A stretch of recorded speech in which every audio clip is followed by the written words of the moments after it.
Um expositor cristão apresenta Giro de Notícias.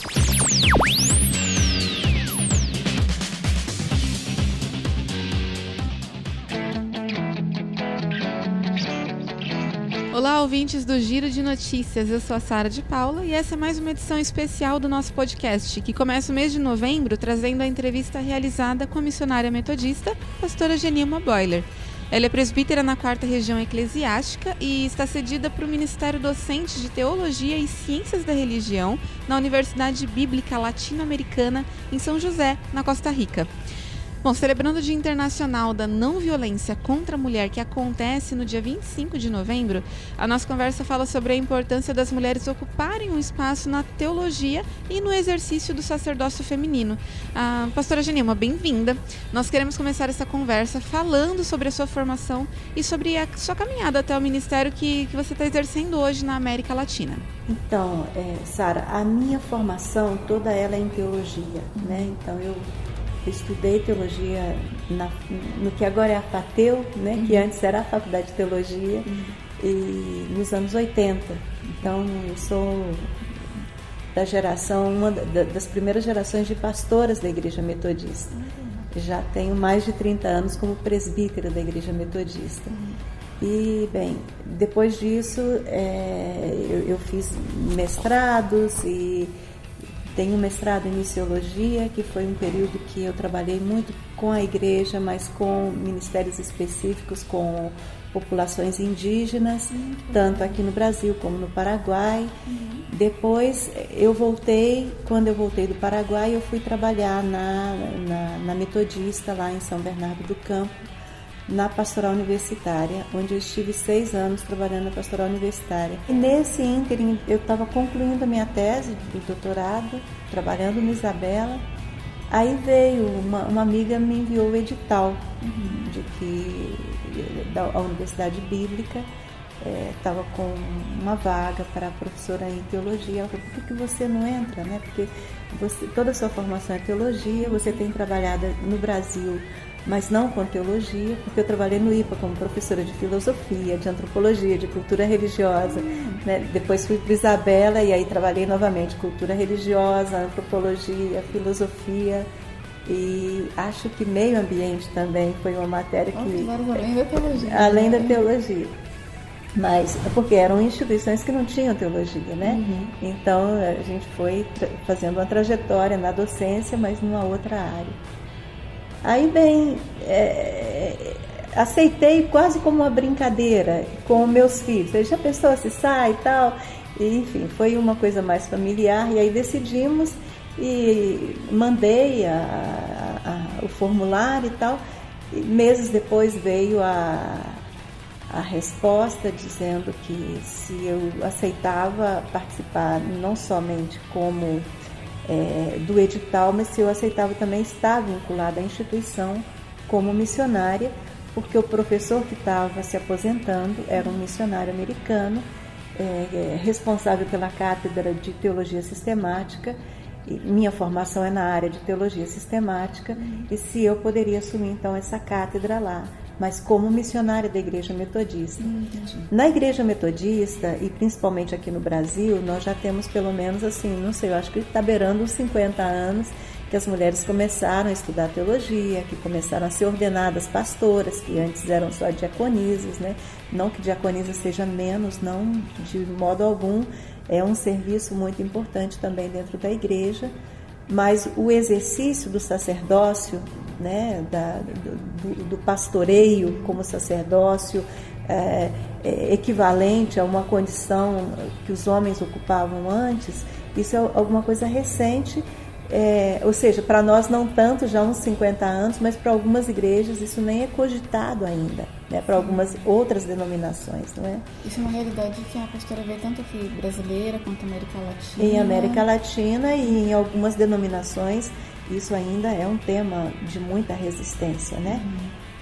Mas o interessante é que com esses 50 anos que as mulheres, na Igreja Metodista ou em outras denominações, que a gente começou a ter acesso ao estudo da teologia, as mulheres foram por uma linha mais de estudo da Bíblia, né? Assim, mestrados e especializações em Bíblia e pastoral, né? Teologia pastoral e teologia bíblica. São poucas as mulheres que são teólogas sistemáticas, que é o meu caso, né? Então é interessante que ainda nas instituições de teologia, não só metodista, mas todas elas, ainda é um reduto mais masculino que feminino. São poucas professoras de teologia, né? A pastora tem uma vivência bem específica nessa área de teologia e gênero, né? Uhum. Aí eu acredito, então, que a pastora também tem acompanhado toda a campanha Quinta-feiras do Preto, toda a mobilização das sociedades, da Confederação Metodista de Mulheres. Como que é essa relação? Porque lá na América Latina, em alguns países, acontece bem forte campanha também. Como que é essa relação de vocês, tanto de metodista como de outras instituições que participam dessa campanha, de outras iniciativas, né, de enfrentamento à violência contra a mulher? A campanha como tal, desenvolvida pela Igreja Metodista, eu não conheço em outros países, né? Assim, desde a Igreja Metodista. Eu conheço campanhas das organizações de mulheres em outros países da América Latina, porque hoje nós temos uma consciência muito clara, né? Ou seja, a violência doméstica, a violência de gênero, a violência sexual, ela tem um fundamento na cultura, né? Numa cultura que é muito marcada por uma ideologia patriarcal, né? Onde as pessoas, mulheres e homens, são formados com uma mentalidade onde as coisas estão naturalizadas, né? Os papéis designados para homens e mulheres, e inclusive assim a educação do ser masculino com uma possibilidade de assumir mais espaços públicos, mas também de assumir mais condições agressivas, né? E a mulher, por outro lado, formada numa condição assim de submissão, de aceitação desse papel, não é? E inclusive do sofrimento. A senhora tem visto uma conversa, tem visto um enfrentamento específico, não só da Igreja Metodista, mas como das outras instituições? Então, eu penso que as igrejas começam a se abrir para isso, né? E aí eu tenho plena consciência que as mulheres que estudam teologia e a contribuição das teólogas feministas tem nos ajudado a questionar alguns padrões, né, de reflexão e de leitura bíblica, que isso conduz também um comportamento. Então, e de repensar isso com um outro critério. Então, hoje em dia, é um tema de preocupação em toda a América Latina. O problema que está é que quando nós falamos, o feminismo desenvolveu uma ferramenta de análise que nós chamamos de ferramenta de análise de gênero. Ferramenta de análise de gênero tem a ver com as relações de poder entre os gêneros, homens e mulheres, né? Então, assim, que dentro dessa cultura patriarcal se desenvolveu que então a mulher tem que estar submissa ao homem, que o homem é a autoridade, então é uma relação hierárquica, que o homem pode possuir a mulher, né? Pode cometer abusos, que às vezes são abusos psicológicos, são abusos sexuais, são abusos de violência física, né? Então, isso, a ferramenta de análise de gênero, porque ajuda a entender socialmente como isso acontece, tem nos ajudado a desconstruir e propor uma outra condição nas relações, né? Mas existe um outro problema, Sara, porque essa ferramenta que o feminismo desenvolveu como uma análise tem sido chamada hoje em dia como uma ideologia, né? E uma ideologia perigosa, né? Que confronta o patriarcalismo. Então, que as igrejas olham com suspeita, principalmente líderes masculinos. Aqui eu não estou falando da Igreja Metodista do Brasil, né? Eu estou falando mais num campo mais aberto da América Latina, né? Onde com campanhas assim muito radicais, e até por desinformação, por desconhecer o que significa a ferramenta de análise de gênero. Existe essa suspeita da destruição da família de uma forma geral, ou são outras suspeitas?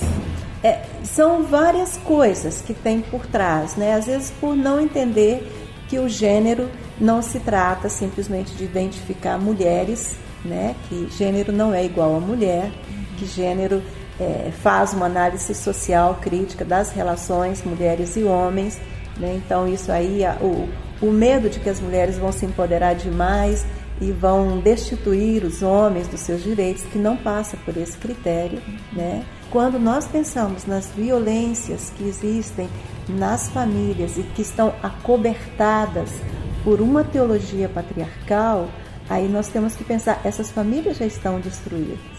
Então, quando um pastor escuta uma mulher que vai queixar de um marido violento e que o pastor fala, você tem que orar pelo seu marido para que ele se converta, porque Deus vai fazer a obra, então aceita o sofrimento, isso é um pecado. A gente tem que pensar então que esse discurso que tem sido repetido, isso tem que ser transformado. Agora, como que um pastor que dá um conselho desse pode mudar? Se ele adquire, né, uma reflexão mais crítica, com a contribuição do pensamento feminista, né, onde ele perceba que na realidade essa família já está destruída. Nós agradecemos a pastora Genilma pela conversa e lembramos que no nosso site e nas nossas redes sociais nós disponibilizamos outras edições do Giro Especial com entrevistas, com bate-papos. E nós contamos inclusive com a série Mês da Mulher, que fala sobre temas ligados à violência contra a mulher, para você divulgar e estudar agora no mês de novembro. Acesse www.expositorcristão.com.br ou nos encontre ali no Facebook, Instagram, Twitter e YouTube.